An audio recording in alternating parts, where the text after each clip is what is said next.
What's up guys, Boost Auto. Today we're going to be showing you how to install our Lumastep M1 light up running boards on your 2022 and newer Toyota Tundra. Let's get into it.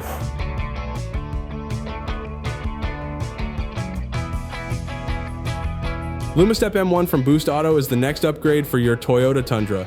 Built with premium components and constructed with 6000 series aerospace grade aluminum, you won't just see Lumastep outshine the rest, you'll feel it too, every step of the way.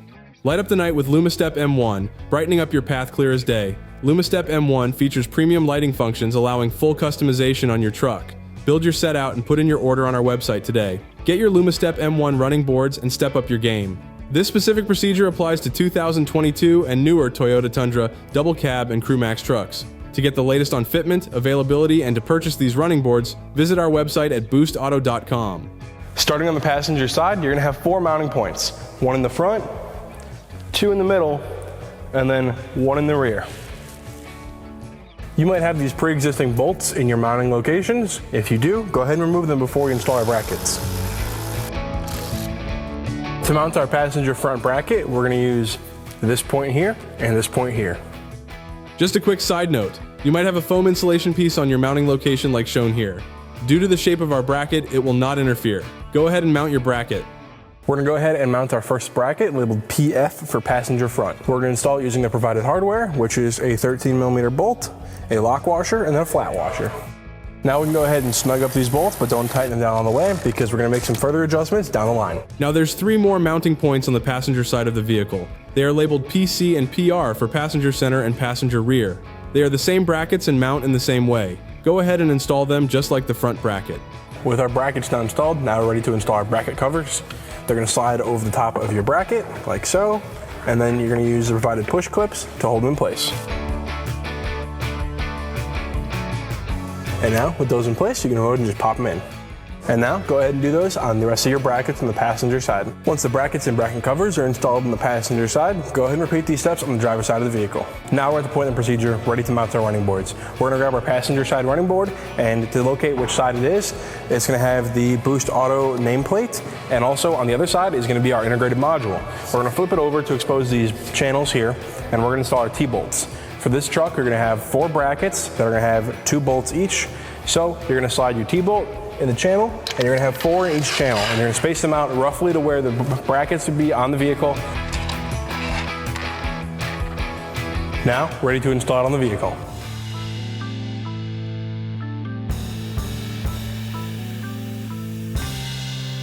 Now, you're going to install your running boards and make sure your T-bolts line up with your bracket. And now from here, once you do this on all 4 brackets, we can go ahead and tighten down your bolts. Your hardware is going to be a flat washer, a lock washer, and then a nut in that order. Go ahead and install your nuts like that, but leave them still relatively loose as we're going to make some adjustments to the boards. With our hardware loosely installed, we're now ready to line up our running boards. We're going to go ahead and make sure our front end cap lines up with the door opening on the front door. And from here, now we can go ahead and secure the nuts that hold the running board to our brackets.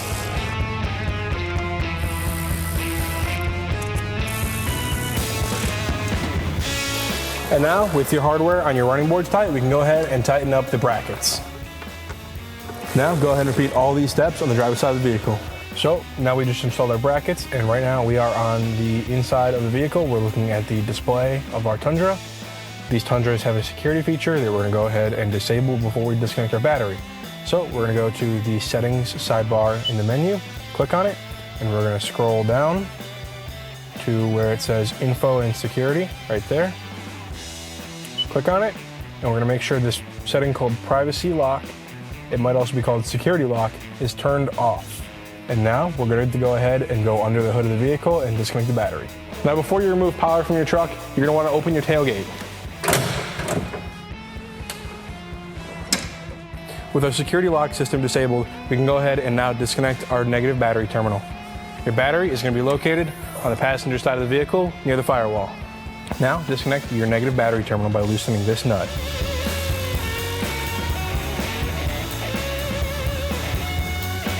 If you have a hybrid vehicle, you're going to have an auxiliary battery. Your auxiliary battery is going to be in the rear seat behind the driver, and you're going to pull this tab and flip the seat up, and it will be located in here.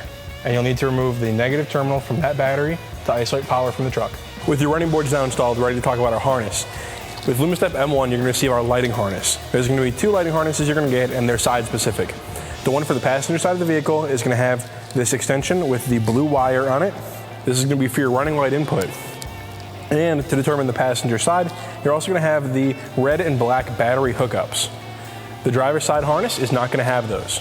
Your driver's side harness is going to be missing the longer lead with the blue wire at the end of it, and the battery hookups that the passenger side harness is going to have. All you're going to have on your driver's side harness is the pass-through connector and the red and yellow wire. Now we're going to go ahead and route our harness down the fender well. So to do that, we're going to pop the hood, and we're going to run our passenger side lighting harness down the fender well. To route our lighting harness down our passenger side fender well, we're going to take a straightened out piece of metal and our blue wire at the end of the harness, and then some electrical tape. And we're going to tape the wire to the straightened out piece of metal to run it down. Now that your harness is taped, you can go ahead and run it down the fender well. Our harness is roughly going to follow this path from the engine bay to the firewall, all the way down to our Lumastep M1 running boards. When you're routing your harness, make sure to route on the outside of the frame to keep it away from the exhaust. Go ahead and pull it through and untape it. With our harness now routed, we can go ahead and plug in our connectors to the Lumastep module. So you're going to have the 4-pin connector and the 2-pin connector that are going to go into their respective slots. And remember, on the passenger side of the vehicle, you're going to have that blue wire coming out. That is going to be left for later. We're going to get to that in a little bit.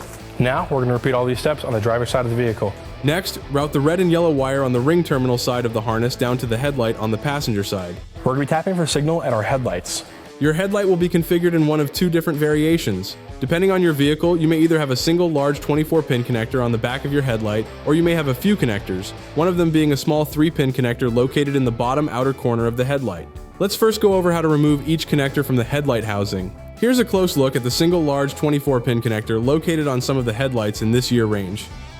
To remove it, press down and then the latch will release. Then you can push it back to remove it.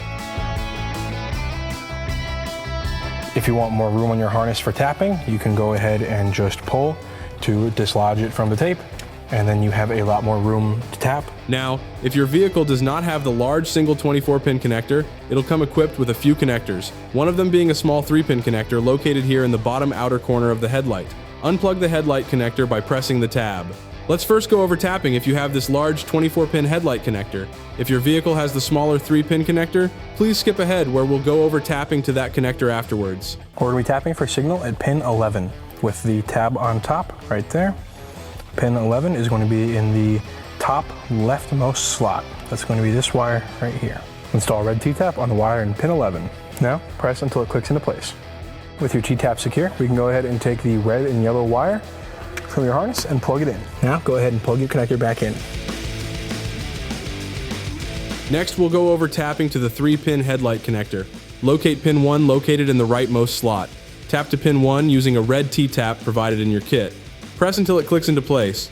Connect the red and yellow wire with the disconnect and insert it into the T-tap you just installed. Then reinstall the headlight connector back into place. Remember the blue wire that we had left previously under the vehicle? This is where we're going to get our running light signal from. We're going to go ahead and run this along the outside of our frame, along the body, making sure to keep it away from the exhaust, all the way to our tailgate, and we're going to be tapping at our rear taillight. To remove the taillight, we're going to have to remove these 2 bolts right here. Here and here. To remove our taillight, there's a trim clip on the back that's holding it in place. So we need to just firmly hold it and pop it out of the spot and then guide it out. And now we need to unclip these harness retainers from the taillight so we can remove our taillight. Using a trim tool, go ahead and pop these clips here and here out of place, and then we're going to go ahead and unplug this connector and we can remove the taillight. And then one more tab that needs to be popped out as well. Finally, we can unplug our taillight connector. We're going to be tapping for running light at pin 6 with the connector latch on top. Pin 6 is in the bottom left. It's this wire right here. We're going to be installing a red T-tap on this wire in pin 6. Now press until it clicks into place. Now we're going to be running the blue wire that we ran along the frame up into this cavity over here. Plug your blue wire into the T-tap you just installed on the taillight connector. Plug your connector back into your taillight and then re-secure your harness. And tie up any slack as well. And from here, we can just go ahead and clip our taillight back into the bed. Once clipped back into the bed, you can go ahead and tighten your bolts. Next, if you option for the Boost Auto Rock light harness, we'll route it into the cab through the grommet on the driver's side kick panel area to the left of the brake pedal. Your grommet is going to be right here. It's covered by this insulation material, but all you have to do is just kind of pull it, get it out of the way, and then that's the grommet we'll be going through. We're going to go through this small spot right there. So take your straightened out metal piece and run it through that small opening there and poke through. And run your straightened out metal piece into the engine bay. Now pull the straightened metal piece out of the grommet, but don't pull it all the way out and leave some bit inside the cab. Disconnect the switch from the rock light harness and tape the wires to the straightened out metal piece we just ran through the grommet. Now with your harness taped up, we're gonna go ahead and pull it through the grommet. With the wires run through, untape them from the straightened out metal piece. Go ahead and locate a suitable spot on the dash to mount the rock light switch. Then drill a hole into the dash. Once the hole is drilled, we can install the switch. Be sure to connect the white wire to slot 1 and the red wire to slot 2. Once done, head back to the front of the engine bay. Route the white wire to the white wires with the butt connectors coming out of the harness. Use a crimp tool to connect the white wire from the rock light harness to the white wire coming out of the Lumastep harness. Now go ahead and repeat this step with the other connector you have right here. Heat shrink the 2 butt connectors. All right guys, we're almost done installing our Lumastep M1 running boards. Our last step is going to be connecting our harness to our battery.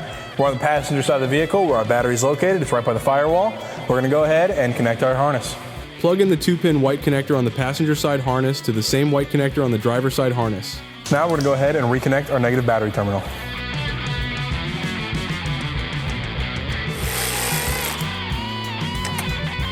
Now we're going to go ahead and remove this nut right here so we can mount our ground.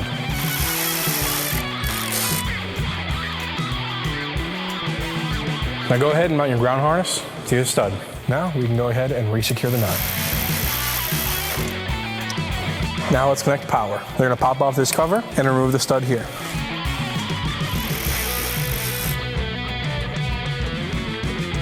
Now go ahead and mount your red wire to that stud.